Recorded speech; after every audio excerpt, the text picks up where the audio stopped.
ఓం శాంతి. బాబా ఈరోజుటి మురళిలో ఈ పాత ప్రపంచంతో వైరాగ్యాన్ని కలిగించారు. పిల్లలు, ఇందులో ఉంటూ కూడా మీరు కేవలం నేను చెప్పేదే వినాలి, నన్నే స్మృతి చేయాలి అన్నారు. నేను విచిత్రుణ్ణి, నాకు ఎలాంటి చిత్రం లేదు. మిగతా అందరైతే శరీరదారులే, చిత్రదారులే, కానీ నాకైతే చిత్రమే లేదు. మరి నాకేం పేరు పెడతారు అని అడిగారు బాబా. బాబాకైతే శివ్ బాబా అనే పేరే ఉంది. అలాగే బాబా అన్నారు, నేను మిమ్మల్ని జన్మ జన్మల దాస్యత్వం నుండి ముక్తులుగా చేస్తున్నాను, మాయ నుండి అనేక జన్మల కోసం విముక్తులుగా చేస్తున్నారు.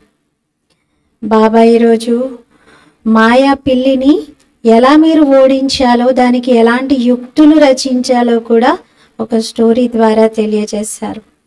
ఇది 9th ఆగస్ట్ మురళి. मीठे बच्चे, यह ब्रह्मा है सदगुरु की दरबार, इस ब्रुकुटी में सदगुरु विराजमान है, वही तुम बच्चों की सदगति करते हैं. మధురమైన పిల్లలు, ఈ బ్రహ్మ సద్గురు యొక్క దర్బార్ వంటివారు. ఈ బ్రుకుటిలో సద్గురు విరాజమానమై ఉన్నారు. వారే పిల్లలందరికీ సద్గతిని ఇస్తున్నారు. మధురమైన పిల్లలు, ఈ బ్రహ్మయే సద్గురు యొక్క దర్బార్గా ఉన్నారు. ఈ బ్రుకుటిలో అంటే బ్రహ్మ బ్రుకుటిలో సద్గురువైన శివబాబా విరాజమానమై ఉన్నారు. వారే పిల్లలందరి యొక్క సద్గతిని చేస్తున్నారు. శివబాబా బ్రహ్మబాబాని దలాల్ అంటారు, మధ్యవర్తి అంటారు. సద్గురు మీకు ఈ మధ్యవర్తి ద్వారా లభిస్తున్నారు. ఇతని శరీరంలో నేను ప్రవేశించాను, ఇతని బ్రుకుటి ద్వారా నేను మిమ్మల్ని చూస్తున్నాను అంటారు. ఒక విధంగా ఇతని శరీరము శివబాబాకు దర్బార్ వంటిది. ప్రశ్న, బాప్ అప్నే బచ్చోं को किस गुलामी से छुड़ाने आए हैं?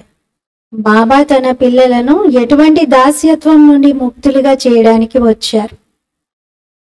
జవాబు, इस समय सभी बच्चे प्रकृति और माया के गुलाम बन गए हैं. ఈ సమయంలో అందరు పిల్లలు ప్రకృతి మరియు మాయకు దాసులుగా అయిపోయారు. బాప్ అభి ఇస్ గులామీ సే చుడాతే హై. బాబా ఇప్పుడు ఈ దాస్యత్వం నుండి ముక్తులుగా చేస్తున్నారు. అభి మాయా और ప్రకృతి दोनों ही तंग करते हैं. ఇప్పుడైతే మాయా మరియు ప్రకృతి రెండు చాలా విసిగిస్తూ ఉన్నాయి. కభీ తుఫాన్, కభీ ఫెమైన్. ఒక్కోసారి తుఫాన్ రూపంలో, ఒక్కోసారి కరువు కాటకం రూపంలో.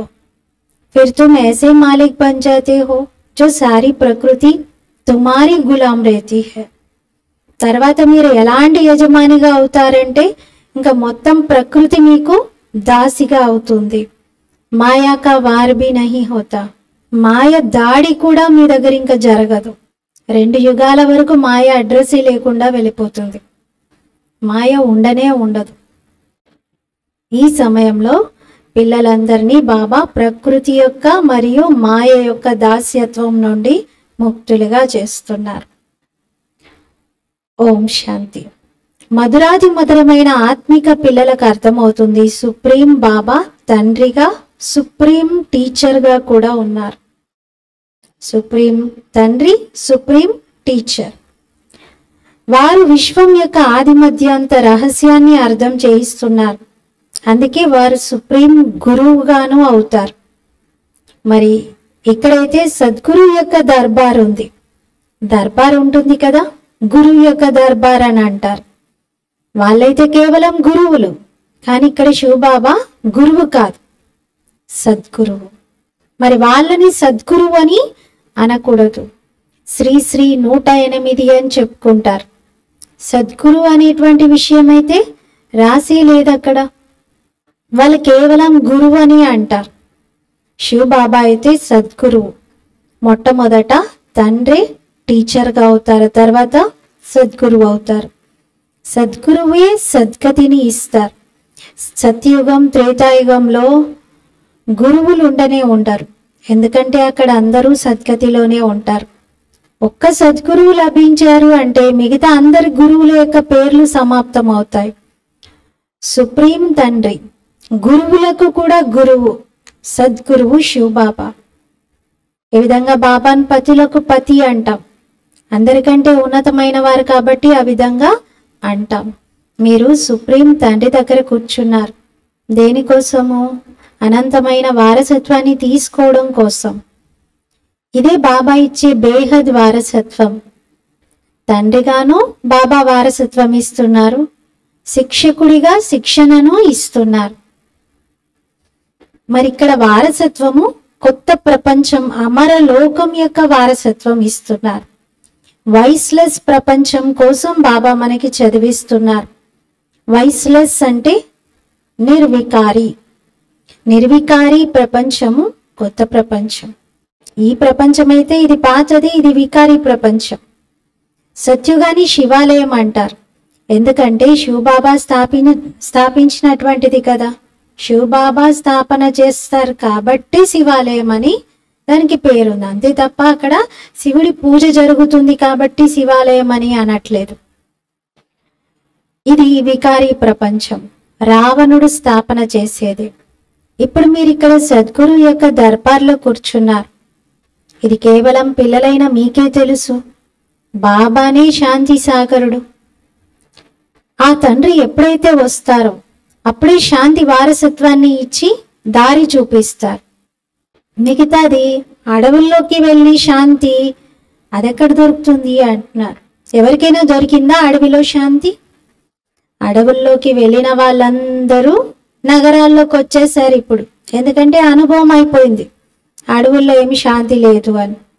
అందుకే బాబా అన్నారు, శాంతి అనేది శాంతి సాగరుడైన తండ్రి స్మృతిలో ఉంటుంది, ఆత్మ స్వధర్మంలో ఉన్నప్పుడు ఉంటుంది, శాంతిధామం అనుభూతి చేసుకున్నప్పుడు ఉంటుంది తప్ప ఇక్కడ మిగతా దేనిలోనూ శాంతి లభించదు. అడవులకు వెళ్తే మాత్రం అసలు శాంతి లభించదు.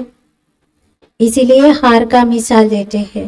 అందుకే బాబా హారము ఎగ్జాంపుల్ ఇస్తారు. శాంతి విషయంలో బాబా రాణిగారి యొక్క హారం పూర్తిగా ఎక్కడుందో తెలియక అందరూ వెతుకుతూ ఉన్నారు. రాణిగారు పోగొట్టుకున్నారని చెప్పేసి అంతటా వెతికారంట. రాణి కూడా వెతుకుతూ ఉందట. చివరికి వెతుకుతూ ఒకసారి అద్దం ముందుకు వచ్చి చూసుకుంటే తన మెడలోనే కనిపించింది. తన దగ్గరే ఉన్నదాన్ని అంతటా వెతికిస్తుంది. అలాగే మనిషి తన స్వధర్మమైన శాంతిని, తనలోనే ఉన్న శాంతిని అంతటా వెతుకుతున్నాడు. బయట గుళ్ళు, గోపురాలు, తీర్థయాత్రలు, హిల్ స్టేషన్స్, అడవులు, ఎన్నో రకాల ప్రయత్నాలు చేస్తున్నారు. శాంతి అయితే ఆత్మ యొక్క మెడలోని హారం వంటిది. మరి రావణ రాజ్యంలో అంతటా అశాంతియే ఉంది. సత్యగాని సుఖధామం అంటారు, దీనిని దుఃఖధామం అంటారు. అదేమో పైన ఉన్నది పరంధామం, శాంతిధామం.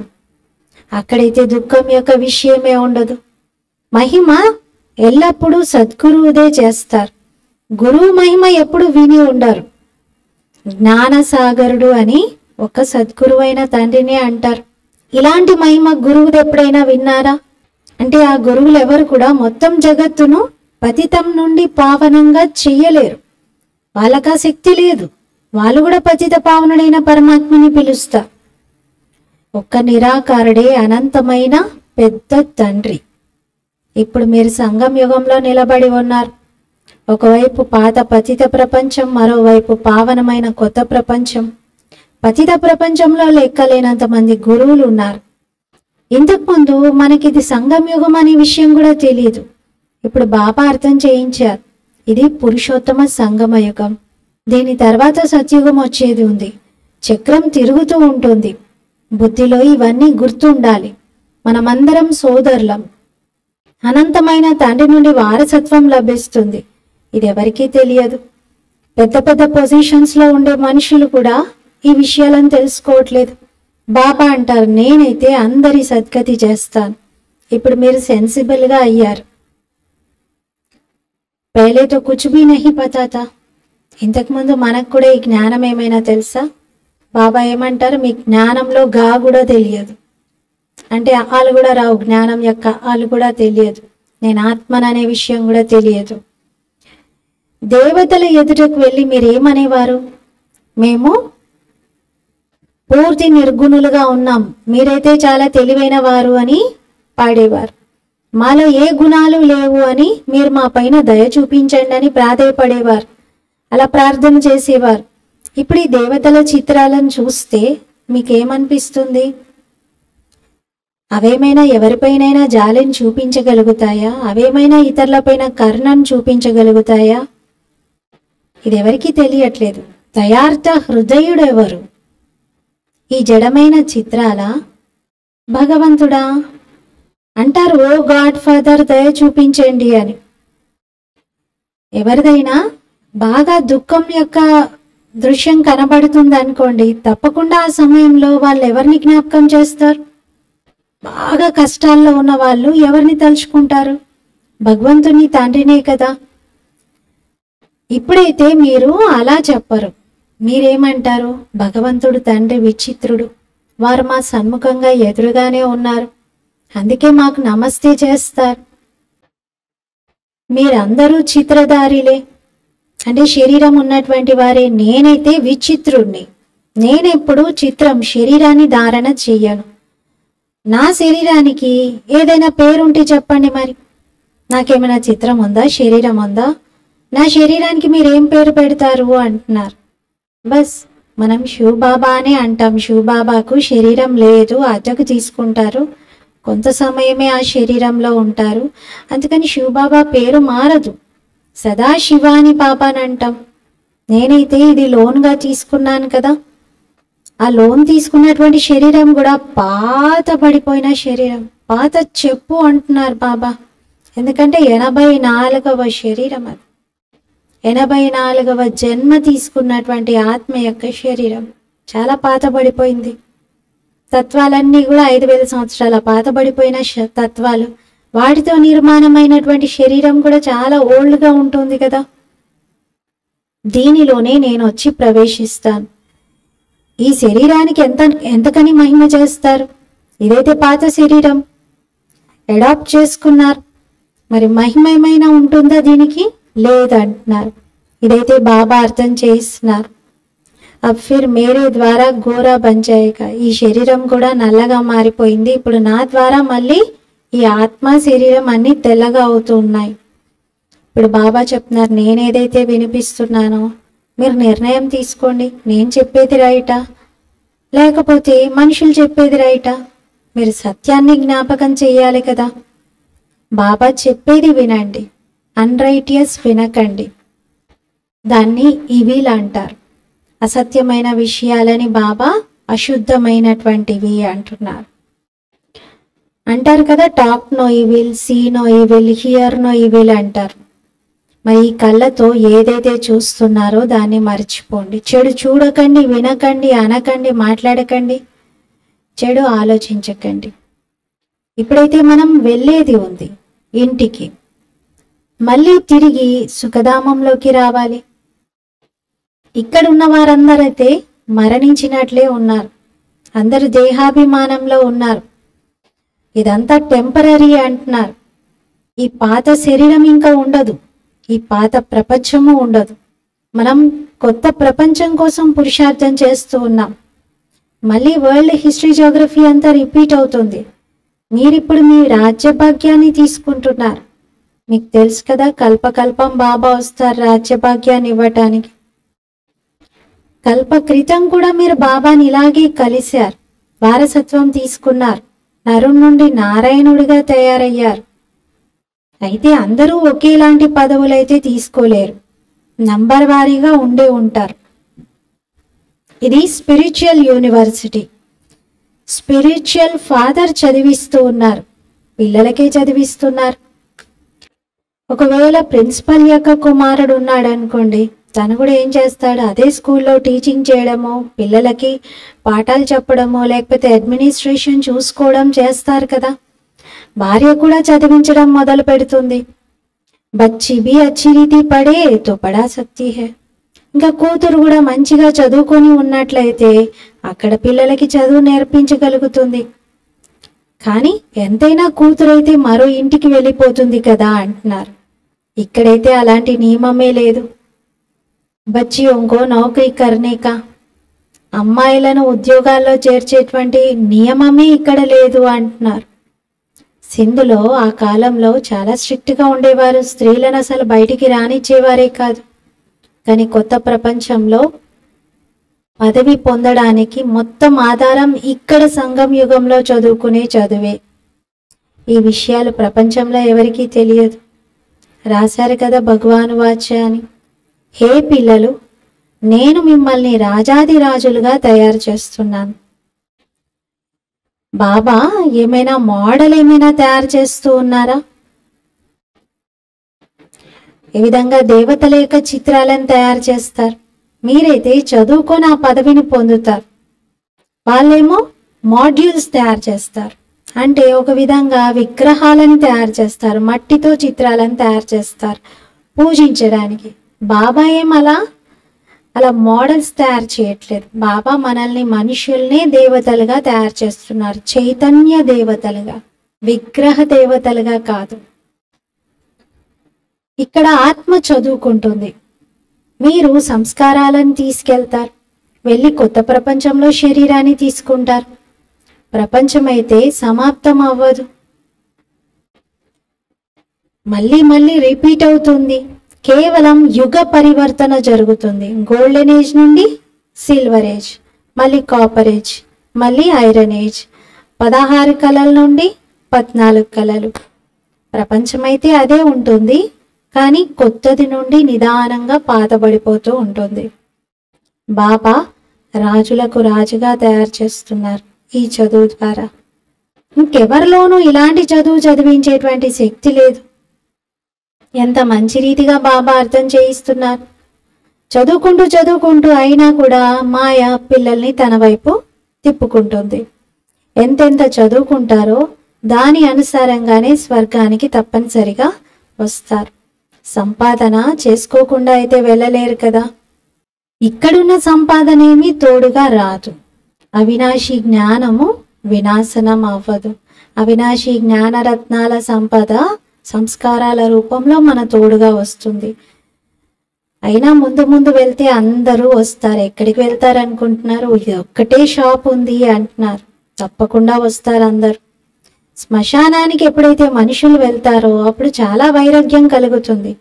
అంతే, నేను కూడా ఒకరోజు ఇలా మట్టిలో కలిసిపోయేదే ఉంది కదా, ఈ శరీరాన్ని విడిచిపెడతాను కదా అనుకుంటారు. మరి నేను ఎందుకు పాపాలు చేయాలి, ఇంకా నేను పాపం మార్గాన్ని వదులుకుంటానని రియలైజ్ అవుతారు అక్కడ. కానీ మళ్ళీ బయటికి రాగానే అంతా మర్చిపోతారు. మళ్ళీ పాపాలు చేస్తూనే మరణిస్తారు. ఇలాంటి ఆలోచనలు శ్మశానం లోపల కలుగుతూ ఉంటాయి. దాన్ని ఏమంటారంటే శ్మశాన వైరాగ్యం. ఒక శరీరం విడిచి ఆత్మ ఇంకొక శరీరాన్ని తీసుకుంటుంది. జ్ఞానమైతే లేనే లేదు వారిలో. ఇక్కడ బాబా పిల్లలకు అర్థం చేయిస్తున్నారు. ఈ సమయంలో ప్రత్యేకంగా మరణించడానికి మీరు ఏర్పాట్లు చేసుకుంటున్నారు. ఎందుకంటే ఇక్కడైతే టెంపరీగా ఉన్నారు. పాత శరీరాన్ని విడిచి మళ్ళీ కొత్త ప్రపంచంలోకి వెళ్తారు. బాబా చెప్తున్నారు, పిల్లలు ఎంతైతే మీరు నన్ను జ్ఞాపకం చేస్తారో అంతగా మీ పాపాలు తొలగిపోతాయి. ఇది సహజాతి సహజము, కష్టంలో కష్టం కూడా అంటున్నారు. పిల్లలు ఎప్పుడైతే పురుషార్థం చేస్తారో అప్పుడు మాయ యుద్ధం నడుస్తుంది. మాయతో యుద్ధం అంతా జ్ఞానం సమయంలో కాదు, యోగంలో ఉంటుంది.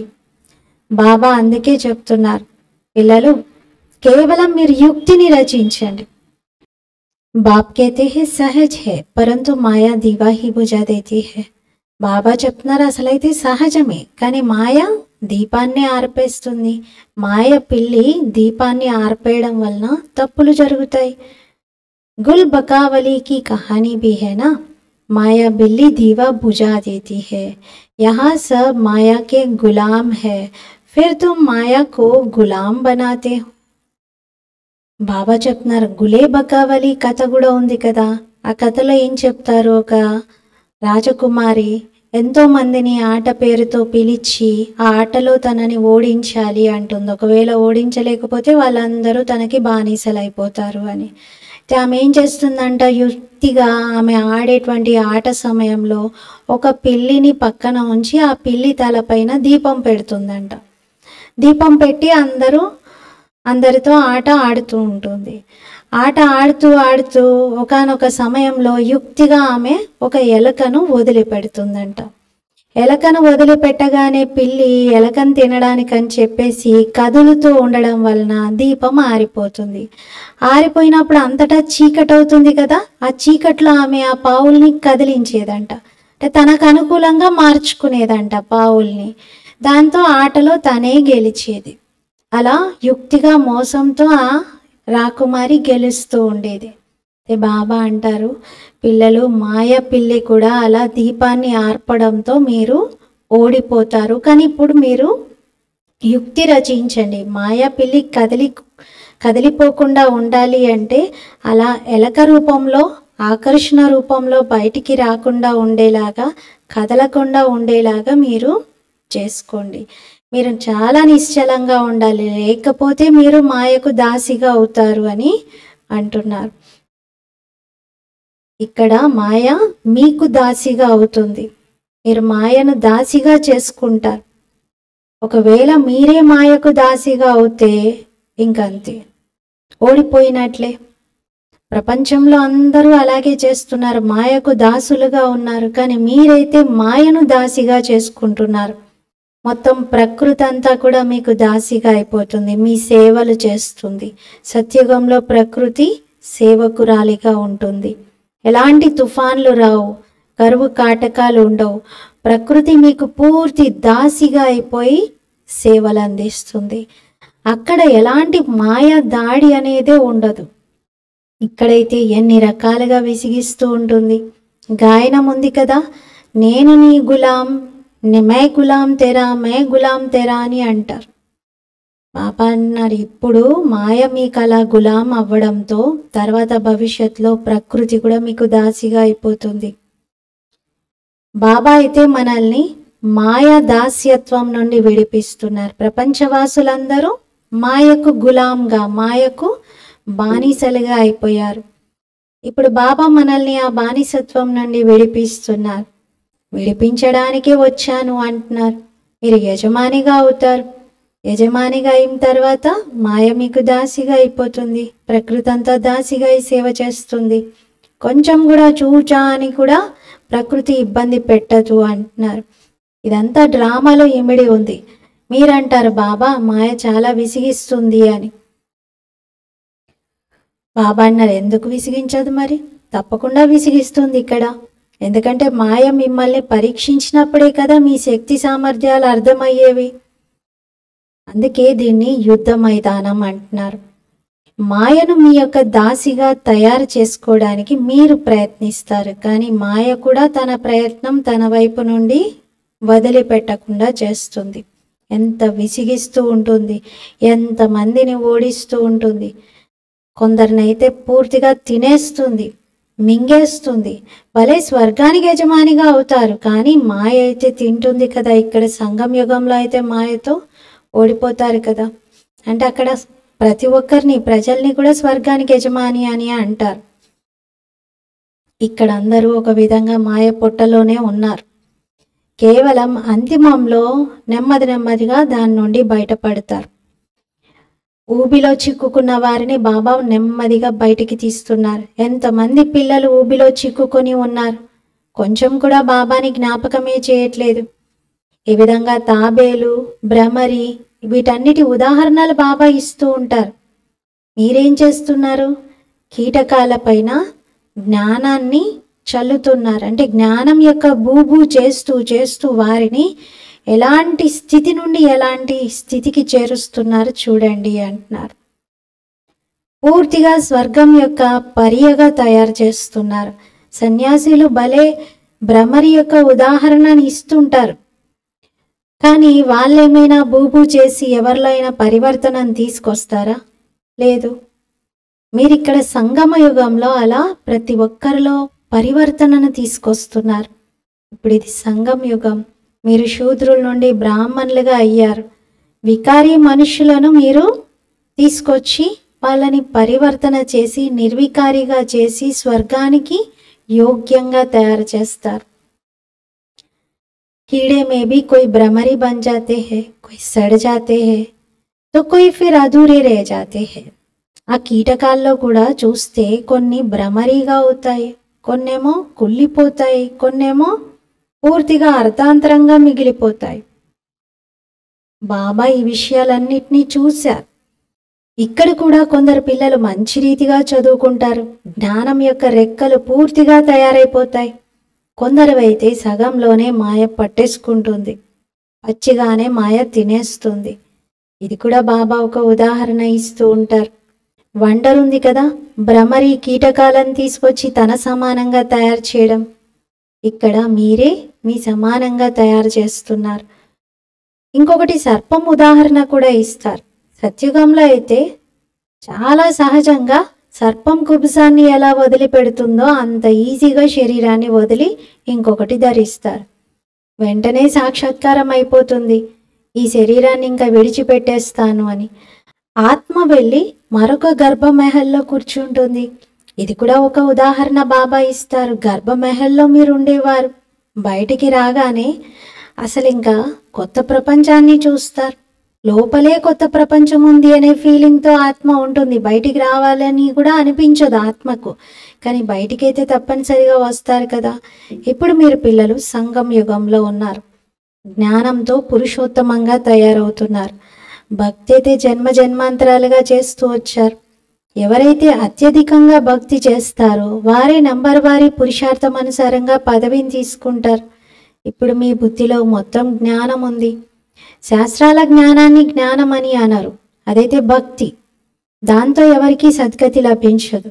సద్గతి అంటే తిరిగి ఇంటికి వెళ్ళటం, ఇంటికైతే ఎవరు వెళ్ళడం జరగదు। బాబా స్వయంగా చెప్తున్నారు, నన్నైతే ఎవరు కూడా కలుసుకోలేరు, అలా భక్తి చేసి నన్ను నేరుగా వచ్చి కలుసుకోలేరు। చదివించేవాడు శివబాబానే తోడు తీసుకొని వెళ్తారు।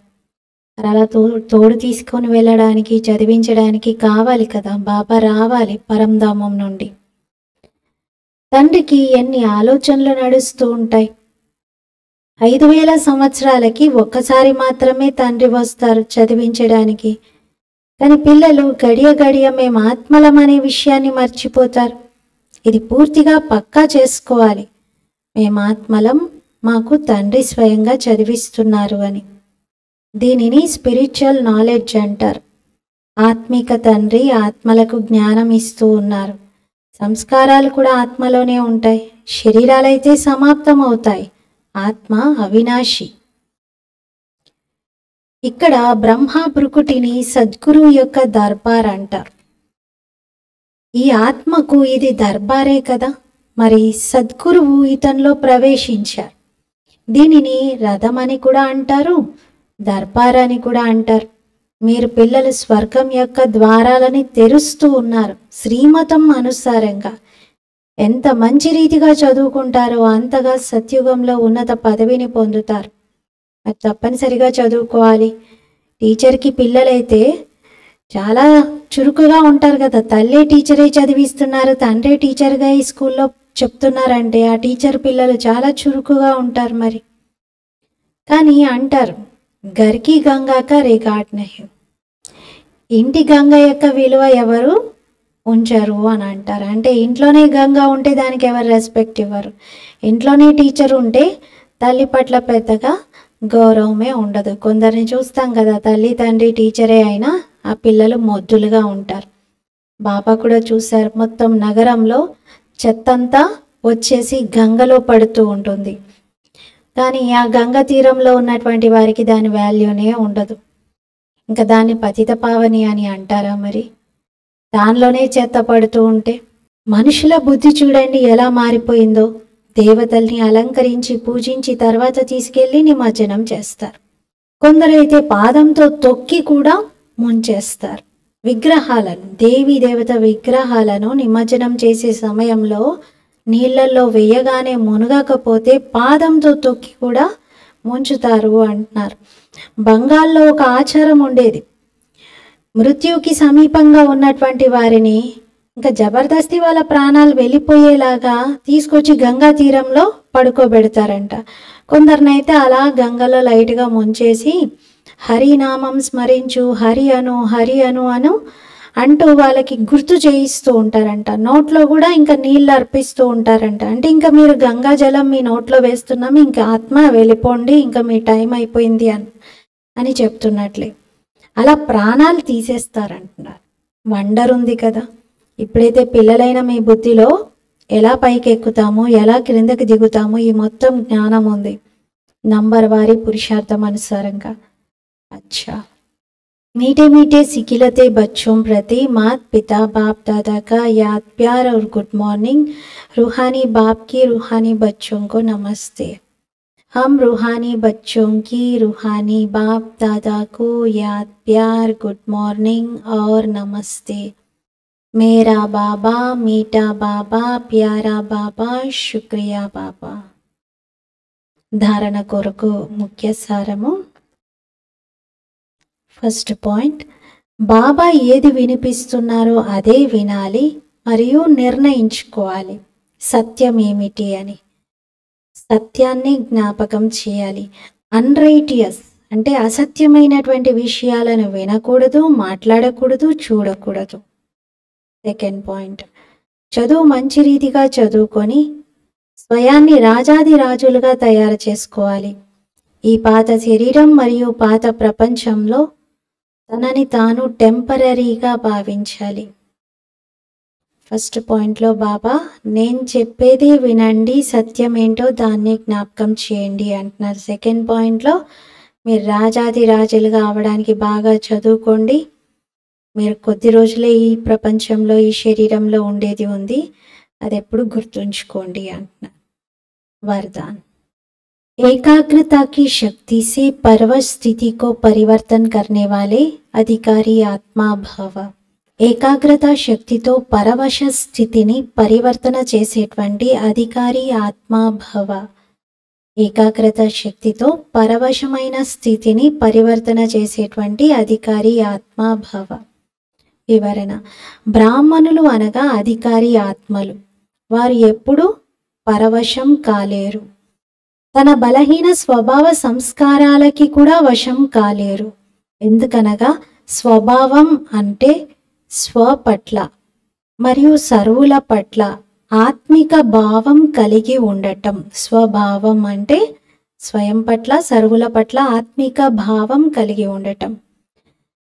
ఇంకా బలహీనమైన స్వభావానికి వశమే కాలేరు.